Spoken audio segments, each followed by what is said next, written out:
ഇന്നൊരു 10:30 പ്രാന്താണ്. Night drive എന്ന് പറയുന്നതിനേക്കാളും അങ്ങനെ പറയുന്നതാണ് നല്ലത്. ഇന്ന് ക്ലാസ്സുള്ളൊരു ദിവസമായിരുന്നു. അതുകൊണ്ട് തന്നെ നല്ല ക്ലാസ്സുള്ള ദിവസം ഈവനിങ് ആയിക്കഴിഞ്ഞാൽ ഭയങ്കര തലവേദന ഇരിക്കും. എങ്ങനെയെങ്കിലും നേരത്തെ കാലത്ത് കിടന്നുറങ്ങാമെന്ന് വിചാരിച്ചപ്പോഴാണ് ഏട്ടൻ്റെ കോള്.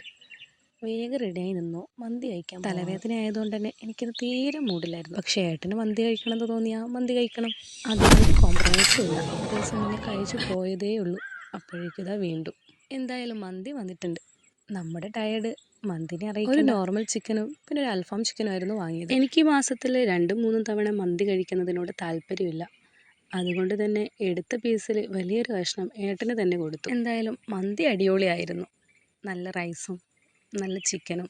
ഈ നോർമൽ ചിക്കൻ നല്ലോണം വെന്തിട്ടുണ്ടാവും, അതുകൊണ്ട് തന്നെ കഴിക്കാനും അടിപൊളിയാണ്. എൻ്റെ മൂഡ് മാറ്റാൻ ഏട്ടൻ അവിടെ നിന്ന് എന്തൊക്കെയോ കളിക്കുന്നുണ്ടായിരുന്നു.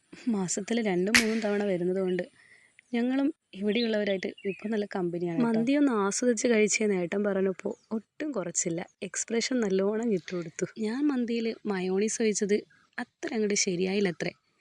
എങ്ങനെയാണ് മയോണീസ് ഒഴിക്കേണ്ടതെന്ന് ഞാൻ കാണിച്ചു തരാമെന്ന് പറഞ്ഞിട്ട് ഏട്ടൻ അതെടുത്ത് ഒഴിച്ചു. അങ്ങനെ മന്തി ഫിനിഷായി. വാട് എണീക്കണ്ടെന്ന് വിചാരിച്ച് നമ്മൾ കുറച്ച് സമയം അവിടെ തന്നെ ഇരുന്നു. കൂടെ ഒരു മിൻറ്റ് ലൈമും കൂടി കുടിച്ചിട്ടുണ്ടായിരുന്നു. വെറുതെ കിട്ടുന്നതല്ലേ, കുറച്ച് അധികം എടുക്കാമെന്ന് വിചാരിച്ച് ടിഷ്യൂ ഞാൻ കുറച്ച് അധികം മന്തി കഴിച്ചു കഴിഞ്ഞാൽ പിന്നെ ഇവിടെയുള്ള ഈ ഒരു ബ്ലാക്ക് ടീ അത് നിർബന്ധം. നമ്മൾ മറന്നു പോയാലും ഈ ഏട്ടൻ അത് ഓർമ്മിപ്പിക്കും. ഇപ്പോൾ കൂട്ടാണ് കേട്ടോ. അങ്ങനെ ബ്ലാക്ക് ടീ ഒക്കെ കുടിച്ച് കുറച്ച് സമയം ഇവിടെ സ്പെൻഡ് ചെയ്തു. ഇതാണ് നമ്മൾ സ്ഥിരം പോകുന്ന സ്പോട്ട്, ബേറൂട്ട് മന്തി. അങ്ങനെ അതൊക്കെ കഴിഞ്ഞ് ഞങ്ങൾ തിരിച്ച് വീട്ടിലേക്ക് പോയി. വീഡിയോ ഇഷ്ടപ്പെട്ടാൽ ലൈക്ക് ചെയ്യാൻ മറക്കല്ലേ.